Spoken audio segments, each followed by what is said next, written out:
Les invitamos a escuchar Santos en el Claustro, dirigido por Fray Santiago Cantera.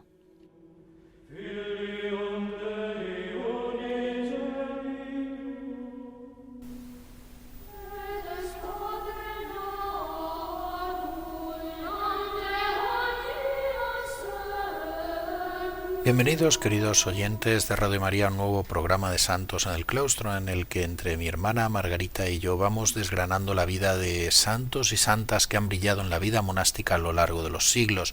Durante varios programas me he estado dedicando a santos del Oriente cristiano, concretamente ortodoxo, venerados en la Iglesia ortodoxa, pero de vida realmente santa, también ejemplar para nosotros católicos occidentales. También he dedicado algún programa a alguno de los personajes destacados en Occidente de lo que se conoce como el Renacimiento carolingio.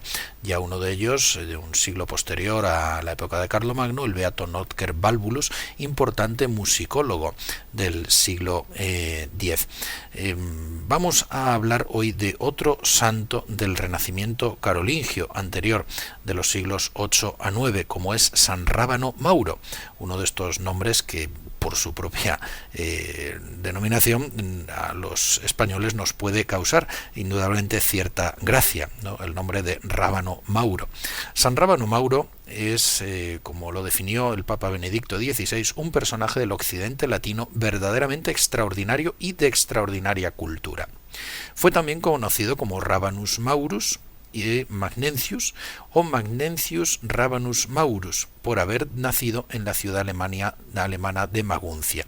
Se escribe también Rabanus Maurus o Rabanus Maurus con H intercalada, y fue el mismo quien se nombró como Magnencius o Magnencius, mientras que el apodo Maurus se lo dio San Alcuino de York, en recuerdo y honor de San Mauro, discípulo de San Benito de Nursia. Rabanus o Rábano era su nombre propio, y es posible que guarde relación con la palabra Raban, que en el alto alemán antiguo significaba cuervo. Nació en Maguncia, como hemos dicho, hacia el año 776. También se han propuesto fechas más tardías, hacia 784, y murió en Oestrich-Winkel el 4 de febrero de 856, motivo por el que su fiesta se celebra ese día. Fue un monje, teólogo y erudito benedictino perteneciente a la época del denominado Renacimiento carolingio, discípulo de San Alcuino de York y maestro, por su parte, de otras grandes figuras de la intelectualidad de aquella época, como Balafrido Estrabón, Otfrido de Wissemburg, primer poeta de alemán antiguo conocido, Rodolfo de Fulda, su biógrafo, Lupo de Ferrieres, Lupus Servatus, y Godescalco de Orbais, con quien luego disputaría y al que condenaría por sus errores acerca de la predestinación. Es conocido también Rábano Mauro como Primus Preceptor Germaniae o Primus Preceptor Germaniae, es decir, primer maestro de Alemania, ya que fue uno de los principales impulsores de la abadía de Fulda, fundada por San Esturmio en 747 bajo las directrices de San Bonifacio, el apóstol de Alemania, como gran foco cultural y evangelizador alemán, además de haber escrito numerosas obras de diverso carácter y de notable erudición, y haber sido el maestro de otros grandes autores. Con acierto se ha dicho de él que no fue propiamente un teólogo especulativo, sino más bien un maestro práctico, como el irlandés escoto Erígena o Eriúgena o Pascasio Razberto, San Pascasio Razberto. Además, San Rábano Mauro sería designado y consagrado arzobispo de Maguncia, la sede episcopal de San Bonifacio. Ingresó como niño oblato en la escuela de la abadía de Fulda, ofrecido por sus padres, como era costumbre en la época y la regla de San Benito acogía. Frente a lo que tantas veces se pudiera pensar a este respecto, para San Rábano Mauro esto sería un motivo de alegría, según él mismo reflejó hablando de los que habían tenido la dicha, decía, de haber sido introducidos en el conocimiento de las Escrituras desde su más tierna infancia, y se han alimentado de la comida que les ha ofrecido la Santa Iglesia, que pueden ser promovidos con la educación adecuada a las más altas órdenes sagradas. Benedicto XVI traería a colación esta bonita referencia cuando habló de este gran intelectual del alto medievo. Tuvo como maestro al abad Bangulfo y compañero a Jaimo o Aimón de Halberstadt, a quien dedicaría el tratado de Universo. Pronto destacó por sus capacidades y cualidades intelectuales como alumno aplicado y brillante. Parece que aprendió el griego, el hebreo y algo del siríaco.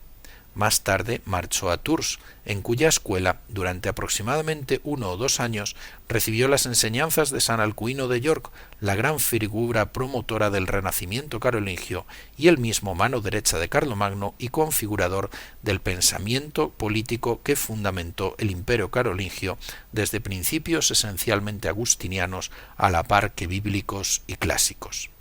Desde Tours, como decimos, San Rábano Mauro regresó a Fulda y se hizo cargo de la escuela del monasterio como maestrescuela en 799.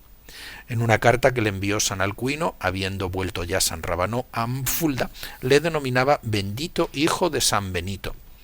Siempre destacó como monje observante en todo.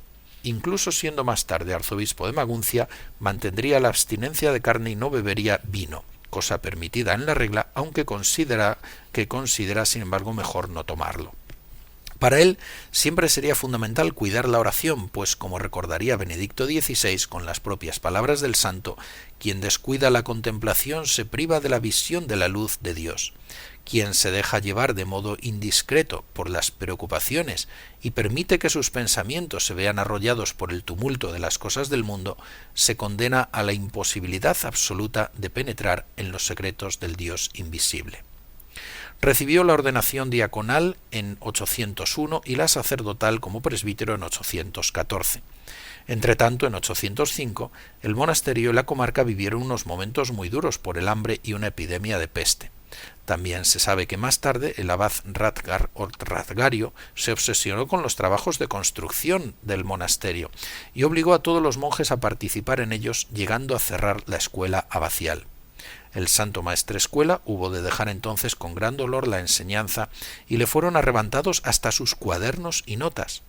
Pero el malestar existente en la comunidad, por las actividades impositivas y el carácter del abad, provocaron que se le consiguiera deponer y en su lugar fuera elegido San Egil o Eigildo, como nuevo abad, quien devolvió la paz a los monjes y reabrió la escuela monástica, de tal modo que San Rábano Mauro pudo recuperar su anterior actividad. En el año 822, a la muerte de San Egil o Egildo, San Rábano Mauro fue elegido abad y en consecuencia dejó la dirección de la escuela. Bajo su abadiato, el monasterio vivió momentos de gran esplendor, completó los edificios ya iniciados por el abad anterior y erigió más de 30 iglesias y oratorios, además de embellecer la iglesia abacial con mosaicos, tapices, baldaquinos, etc. Importante es destacar el impulso del culto a las reliquias de los santos y la elaboración de los reliquiarios para su guarda y veneración. Y si estos elementos llaman la atención en el plano artístico y devocional, no lo son menos los tocantes a la cultura intelectual y la promoción educativa y catequística de los monjes y de los fieles mediante la escuela abacial que impulsó, la adquisición de libros para la biblioteca, el cuidado del scriptorium o sala escritorio para la copia de códices, el incremento del número de sacerdotes en los pueblos dependientes de la abadía y el cultivo de la predicación. Por eso, con razón, ha recibido el título de Primus Preceptor Germaniae o Primus Preceptor Germaniae o Primus Preceptor Germaniae, según como se pueda o querer pronunciar en latín, ya que prosiguió y culminó en gran medida la obra iniciada por San Bonifacio. Entre las fundaciones que se llevaron a cabo bajo su mandato, destaca la de la abadía de San Pedro y San Pablo de Hirsau o Hirsauge en el año 830, en las montañas del norte de la Selva Negra, no lejos de la ciudad de Spira o Speyer, donde también se creó una importante escuela monástica para la que el abad envió maestros y pronto se convirtió en un foco cultural en la región. Sin embargo, por causas de orden político, ajenas a la vida comunitaria, como en ocasiones sucede, hubo de renunciar al abadiato en Fulda. Con un gran sentido de la fidelidad al monarca legítimo, apoyó a Ludovico Pío, Luis el Piadoso, hijo de Carlomagno, frente a sus hijos rebeldes. En gran medida, el pensamiento político de San Rábano Mauro, que tenía fundamentos fuertes en el de San Isidoro de Sevilla, comprendía la rebeldía de los hijos del monarca contra éste como un acto de tiranía, es decir, de intento de usurpación ilegítima del poder. Y después de morir Ludovico Pío, apoyó a Lotario, su hijo mayor. En consecuencia, la victoria de Luis el Germánico sobre su hermano Lotario conllevaría la salida del santo y erudito abad de su monasterio de Fulda en 840-841, seguramente con el fin de no tener que realizar el juramento de fidelidad al vencedor. Cuántas veces la política del mundo hace cambiar los caminos de los religiosos en su monasterio.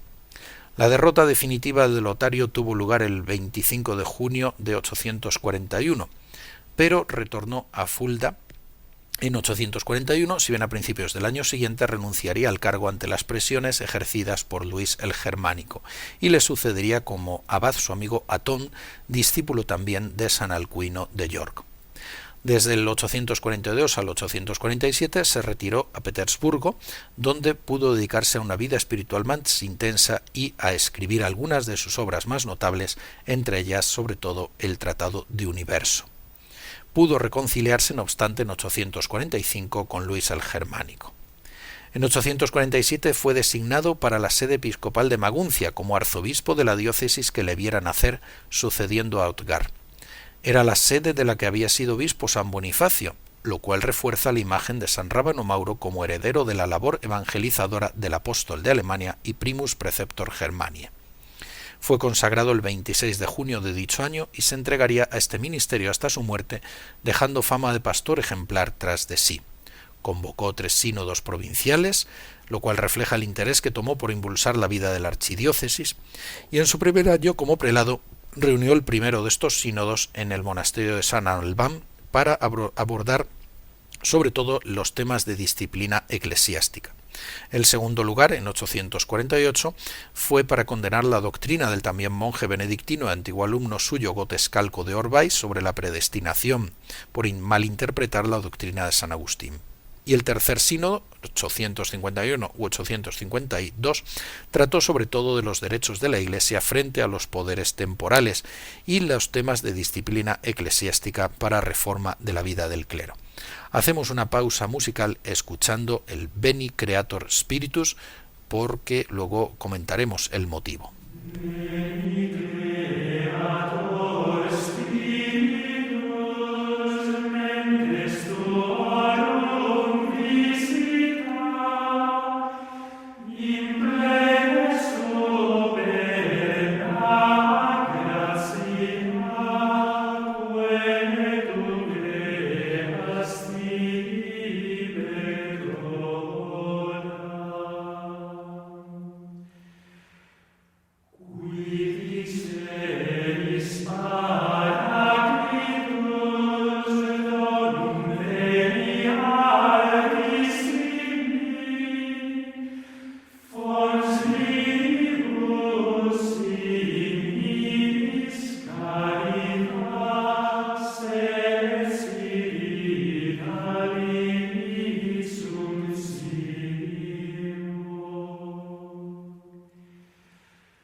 Tras escuchar el himno Veni Creator Spiritus, interpretado por la formación de antiguos escolanes del Valle de los Caídos, de la Abadía Benedictina, Schola Antiqua, y por la Escola Gregoriana Hispana, continuamos con la vida de San Rábano Mauro.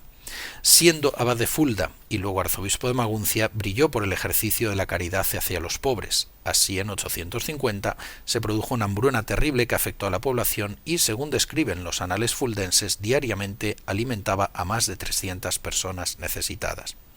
Otra vertiente fundamental fue el impulso de las misiones hacia las tierras no cristianas. Apoyó de forma importante la acción evangelizadora de los también benedictinos y obispos San Óscar o Anscario y Gauthberto en Dinamarca y Suecia, mediante cartas y el envío de libros, vestimentas y objetos litúrgicas. Ayudó también al obispo San Federico de Utrecht, que, como antes San Bonifacio, prosiguió la evangelización de los frisones, habitantes de Frisia en los Países Bajos. También enviaría libros para tierras cristianas, para escuelas catedralicias y abadías de Francia y Alemania. Por lo tanto, su papel en la evangelización de Europa occidental y nórdica es digno de elogio. Murió el 4 de febrero de 856 y fue reconocido como santo de forma inmediata, de tal modo que muy pronto se celebró su fiesta en ese día del segundo mes del año en la diócesis de Fulda, Maguncia y Limburgo. Su cuerpo recibió sepultura en el monasterio de San Albán, si bien más tarde sus reliquias serían trasladadas a Halle, ciudad de Sajonia-Anhalt, junto al río Saale, en la primera mitad del siglo XVI por mandato de Albrecht o Alberto II de Brandenburgo, arzobispo de Magdeburgo y Maguncia, y príncipe elector imperial, humanista y mecenas de las artes. San Rábano Mauro es autor de obras que atañen tanto al saber sagrado como al profano. Como los autores del Renacimiento carolingio, su pensamiento es más receptor, compilador y transmisor que propiamente original, y en su erudición hereda en gran medida el espíritu y el estilo de San Isidoro de Sevilla. Benedicto XVI dijo que tenía una gran capacidad de trabajo totalmente excepcional.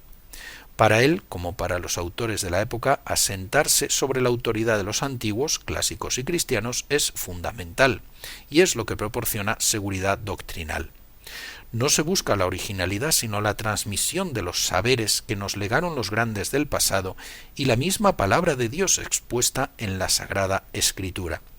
Como señala José Francisco García Juan, Rábano Mauro mostrará progresivamente en sus comentarios bíblicos su voluntad de hacer de la Biblia la referencia por excelencia tanto de la res sacra, de las cuestiones sagradas, como de las seculares. Uno de los aspectos en los que más destaca como teólogo es la exégesis bíblica, habiendo comentado casi todos los libros del Antiguo Testamento, el Evangelio de San Mateo y las cartas de San Pablo. De entre los padres de la Iglesia, sus comentarios bíblicos revelan fundamentalmente la cercanía a los escritos de San Jerónimo, San Agustín, San Ambrosio de Milán, San Gregorio Magno, San Isidoro de Sevilla, San Beda el Venerable y también Orígenes. Tenía un gran amor a la Iglesia y a la figura del romano pontífice. Como ha destacado Jaime Sebastián Lozano en su tesis de licenciatura y en su tesis doctoral en Sagrada Teología por la Universidad de Navarra, el conjunto de comentarios de San Rábano Mauro al Corpus Paulino es el más largo de todo el período carolingio y cuenta con un gran valor doctrinal. Una de las obras que más ha llamado la atención y que en nuestros días es más apreciada es el monumental De Universo Libri de Universo, que cuenta con 22 libros o partes, que redactó entre los años 842 y 847, el periodo en que pudo estar más retirado y relajado de cargos. Supone una obra de verdadera erudición enciclopédica, en la que sigue en gran medida el carácter y el estilo de las etimologías de San Isidoro de Sevilla, que siempre serían el modelo fundamental de referencia para este tipo de obras durante la Edad Media. Como el gran autor hispano visigodo, compila aquí en gran medida el saber de su tiempo y lo ofrece de manera sistemática, de tal modo que facilita la información al lector y proporciona al docente los temas organizados para poder exponerlos a sus alumnos y posibilitar un aprendizaje más sencillo. Se ha dicho que esta obra abriría camino para los estudios científicos de la Edad Media, entre ellos los del dominico alemán San Alberto Magno, maestro de Santo Tomás de Aquino, y los del franciscano inglés Roger Bacon. El De Universo ha sido recientemente editado en español en 2018 por los profesores e investigadores argentinos Gerardo Rodríguez, Claudio Calabrese y Eric Palazzo, argentinos e italianos, con traducción de Carlos Rafael Domínguez a través del Grupo de Investigación y Estudios Medievales de la Universidad Nacional de Mar del Plata de Argentina. Lo califican como un espejo de la cultura de aquella época. Dentro del campo de la erudición y revelando los amplios conocimientos que poseía San Rábano Mauro sobre variados temas, también podemos citar otras obras menos extensas como De Rerum Naturis, sobre la naturaleza y el mundo físico, donde nuevamente se asienta sobre la Biblia y las enseñanzas de autores clásicos y de los padres de la Iglesia. También el Tratado de Cómputo sobre el cálculo y el tiempo, con una aplicación al calendario y las festividades litúrgicas, algo propio de un benedictino. También su Exercitio de Arte Grammatica Christiani, acerca de la gramática, con un enfoque sistemático para su enseñanza. Más antigua que el de Universo, pero también cercana en parte a lo que en su día elaboró San Isidoro de Sevilla y orientada a la educación, es importante también el De Clericorum Institutione o de Institutione Clericorum, sobre la institución de los clérigos, escrito hacia el año 819, donde prepara a los clérigos para su ministerio, ofreciéndoles una formación catequística, así como en las artes liberales. Ha sido estudiado en España por investigadores como Ana Belén Sánchez Prieto, bajo la dirección de Javier Vergara Cioria y Beatriz Comella Gutiérrez, y la defendió en la Universidad Nacional de Educación y Distancia en el año 2014, en la UNED. Una beta sobresaliente en San Rábano Mauro es la de poeta, si bien combinó también la prosa, para elaborar caligramas y juegos de palabras en forma de estrellas y de otros símbolos. Compuso así Carmina Figurata como poemas para ser cantados en la liturgia, y llama aquí la atención el de Laudibus Sancte Crucis, que ha sido dotado en un periodo entre 810-822 sobre el símbolo de la fe y o credo y los nombres de Cristo con la Santa Cruz. Son poemas gráficos de alabanza a la Santa Cruz de Jesucristo y explicados. Ha sido también estudiado dentro del códice que hay en la Universidad Complutense de Madrid, herencia del cardenal Cisneros, por Elisa Ruiz y Manuel Sánchez Mariana.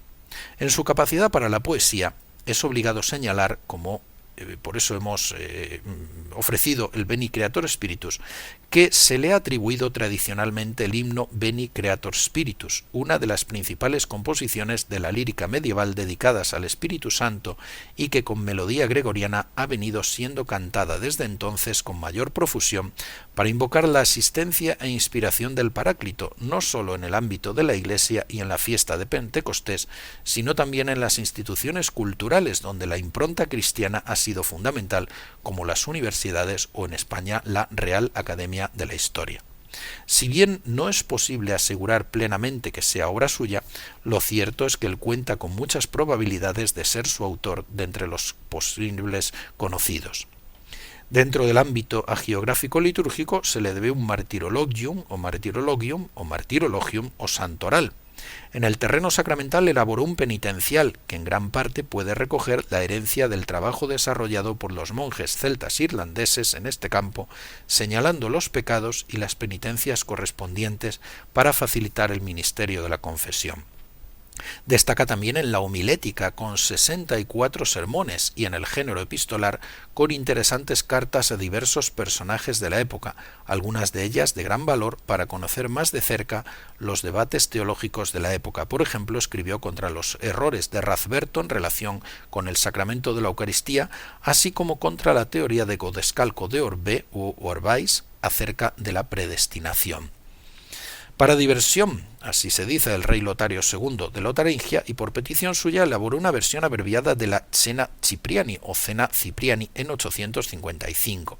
Este era un cuento en prosa de la antigüedad tardía, probablemente de entre los siglos IV y V, de un autor desconocido de la Galia o del norte de Italia.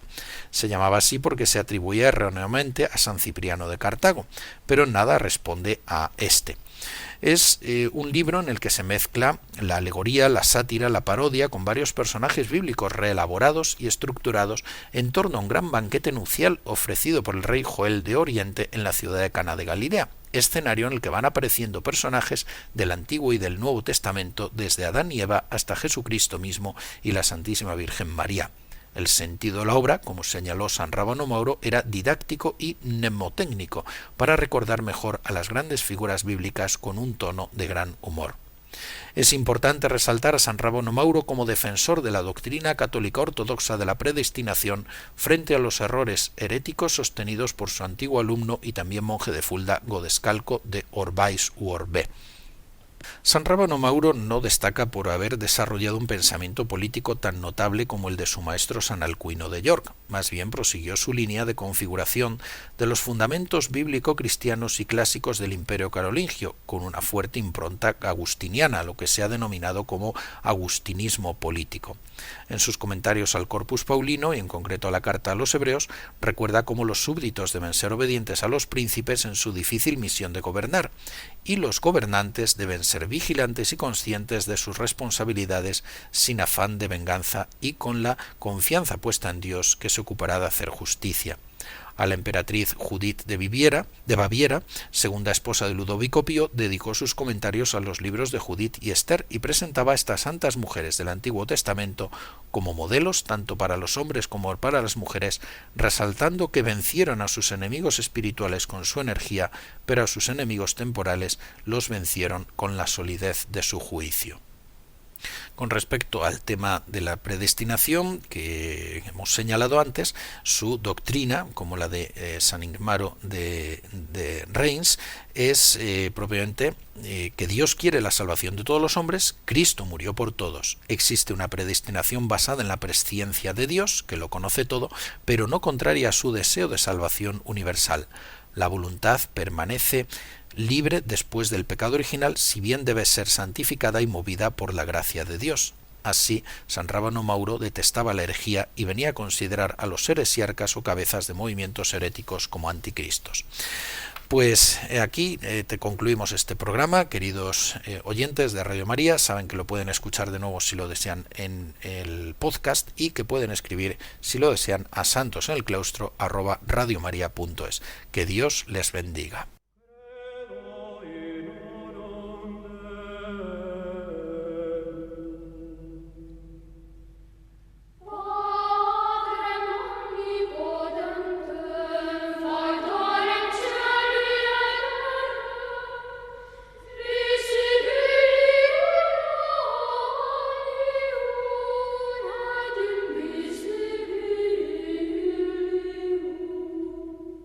Han escuchado en Radio María Santos en el Claustro, un programa dirigido por Fray Santiago Cantera.